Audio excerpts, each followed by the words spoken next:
বিসমিল্লাহির রহমানির রহিম। কথা বলে অবাগা যেদিকে যায় নদী নাকি সেদিকে শুকায়া যায়। আজকে তেমনি একজন অবাগার বাড়িতে এসেছি, যাদের কেউ নাই, যাদের পরিবার পরিজনে কেউ নাই, শুধু একজন বোবা মানুষ, তার বাড়িতে আসছি। দেখে অশ্রুসিক্ত হয়ে পড়লাম। আগে বিষয়টা একটু দেখাই। এই যে দেখেন, বরের কোনো কিছু অবশিষ্ট না। আচ্ছা, এগুলো কি? এগুলো তার ছিল তার। এটা কি কারেন্টের তার ছিল? না, তার ছিল মালপত্র রাখা, কারেন্টের মালপত্র রাখা। কারেন্টের মালপত্র রাখা। এগুলোর সাথে কোনো সংযোগ ছিল না। যে মিনিটে ধনী মিনিটে ফকির। মোটামুটি একটা ঘরের ভিতরে 8টা-10টা মানুষের ছায়া ছিল। ঝড় বৃষ্টি তুফান বলেন সবগুলা এই ঘরটায় তাদেরকে রক্ষা করত।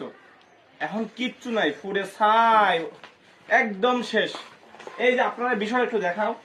এই যে দেখেন, ঘর থেকে মানুষ তো দূরের কথা, একটা কাপড় পর্যন্ত এই যে এই কঙ্কালগুলো একটু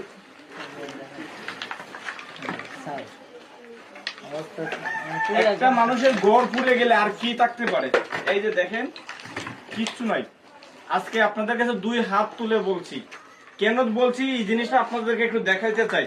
এই যে এই বোনটা কই আমার, এইদিকে আসেন, এদিকে এদিকে।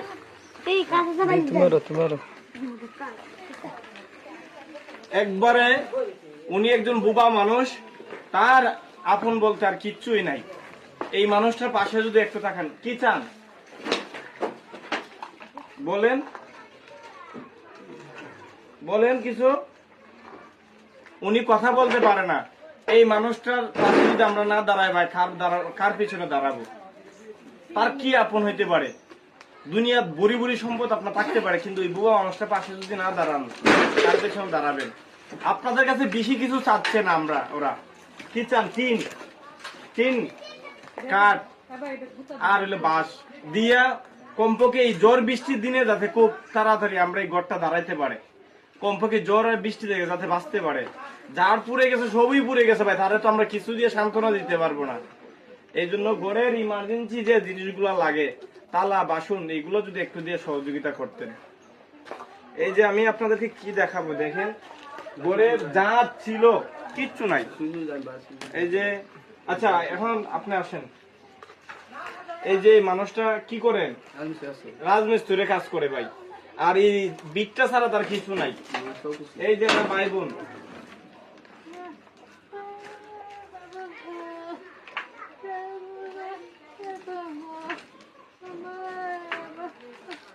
এখানে